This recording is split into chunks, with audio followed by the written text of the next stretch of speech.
Hello friends, please like and subscribe my channel easy learning.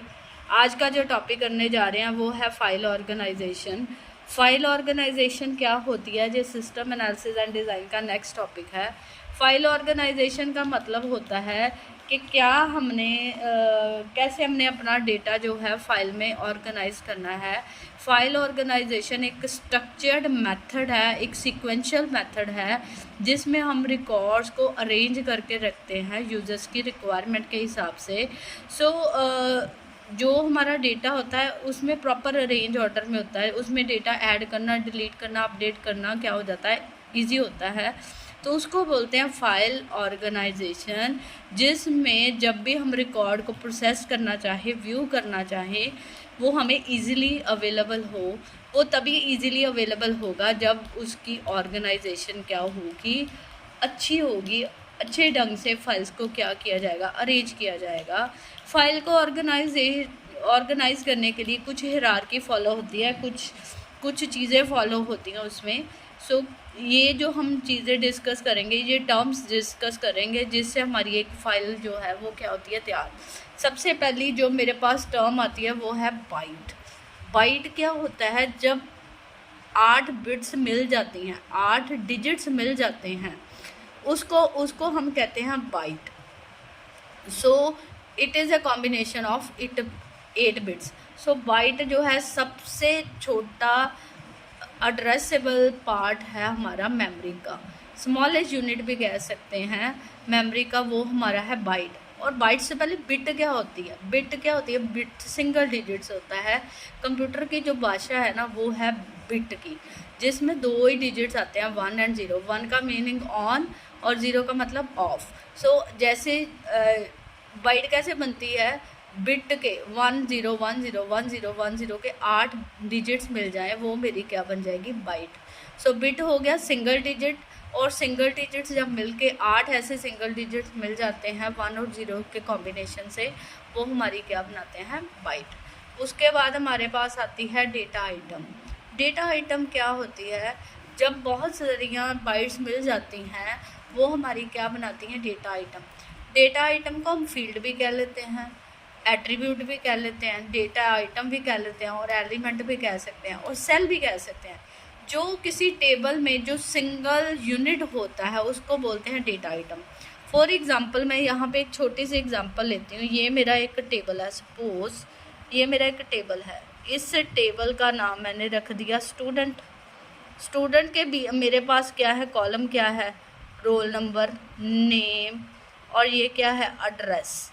ये जो role number, name और address है ना, इसका जो सिंगल रोल नंबर वाला सिंगल जो बॉक्स होगा, जो सेल होगा, उसको हम क्या कह देंगे, डेटा आइटम, जिसको मैं फील्ड भी कह सकती हूँ या एट्रीब्यूट भी कह सकती हूँ।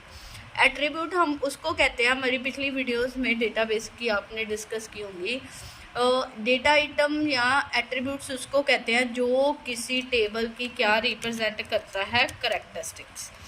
एट्रीब्यूट फील्ड जो होता है मेरे किसी भी टेबल की करैक्टरिस्टिक्स क्या करता है, रिप्रेजेंट करता है। सपोज मेरे पास एक टेबल स्टूडेंट है, उसके जो भी कॉलम्स के नाम होंगे वो मेरे क्या होंगे, डेटा एलिमेंट्स।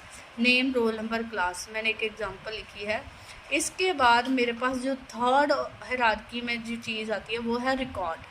रिकॉर्ड का क्या होता है, जब बहुत सारे जैसे कि roll number, name, address, field मिल जाते हैं, डेटा आइटम्स मिल जाती हैं, वो मिलके एक रिकॉर्ड बनाते हैं। उस रिकॉर्ड को मैं टप्पल भी कह लेती हूँ, रो भी कह लेती हूँ, रिकॉर्ड भी कह लेती हूँ। वो जो होती है हमारी पूरा रिकॉर्ड, जैसे कि एक स्टूडेंट है, उसका नाम निखिल है, उसका रोल नंबर 5 है, उसका एड्रेस है, उसका हाउस नंबर है, उसका मोबाइल नंबर है। पूरी की पूरी रो को मैं क्या कह दूँगी, रिकॉर्ड। कह सकते हैं जब बहुत सारी डेटा आइटम्स मिलती हैं वो क्या बनाती हैं, रिकॉर्ड। उसी तरह जब बहुत सारे रिकॉर्ड्स मिल जाते हैं वो मेरी क्या प्रिपेयर कर देती है, फाइल। जैसे कि एक टेबल है, टेबल में सारी रोज़ मिल रही हैं, कॉलम्स भी मिल रहे हैं, सारे मिलके एक मेरे पास एक टेबल तैयार हो गया। उस टेबल को मैं क्या नाम दे सकती हूँ, फाइल का। जो बहुत सारी रोज़ मिल जाती हैं तब वो क्या बनाती हैं, फाइल, और जिसको हम क्या कहते हैं, फाइल। उसके बाद आता है जब बहुत सारी फाइल्स मिल जाती हैं, ये फाइल्स आपस में लॉजिकली रिलेटेड होती हैं, उनके मिलने से जो चीज़ बनती है वो मेरा क्या होता है, डेटाबेस। रिलेटेड जैसे कि एक कॉलेज है, कॉलेज में जितने भी कोर्सेज हैं,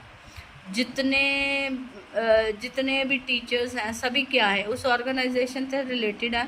सो हर एक की इंफॉर्मेशन एक एक टेबल में स्टोर की गई है, एक एक फाइल में रखी गई है। सो ये डिफरेंट रिकॉर्ड्स की, डिफरेंट स्टूडेंट्स की, डिफरेंट टीचर्स की जो सारी इंफॉर्मेशन होती है, वो मिलने के बाद जो हमारे पास बही खाता तैयार होता है, उसको मैं इंग्लिश में कहूँगी डेटा बेस। सो इसलिए वो रिलेटेड होगा। ये डेटाबेस जिसमें एक ही ऑर्गेनाइजेशन का सारा डेटा स्टोर होगा, वो मेरा होगा डेटाबेस।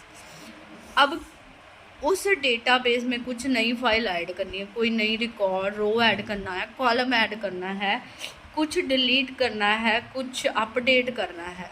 सो डेटाबेस को डायरेक्टली हम अपडेट नहीं कर सकते, उसके लिए हमें सॉफ्टवेयर चाहिए होता है, जिसको हम डेटाबेस मैनेजमेंट सिस्टम सॉफ्टवेयर कहते हैं, जिसके हेल्प से हम रिकॉर्ड्स को, इंफॉर्मेशन को ऐड, डिलीट और अपडेट कर सकते हैं। जिसकी हेल्प से ये सारा काम होता है, उसको हम क्या कहेंगे, DBMS, डेटाबेस मैनेजमेंट सॉफ्टवेयर। सो रिकॉर्ड्स को इजीली अपडेट करने में हेल्प करता है। हमारे डेटाबेस को कौन मैनेज करता है, DBMS।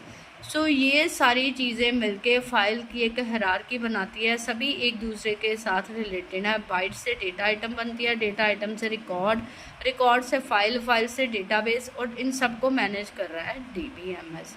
So I hope you like the topic, you understand the topic. Please like and subscribe my channel. अभी तक मैं रोज़ ही कहती हूँ, मेरे कुछ भी वॉच टाइम नहीं बढ़ रहा, ना मेरे फॉलोअर बढ़ रहे हैं। Please like and subscribe my channel easy learning. Thank you very much.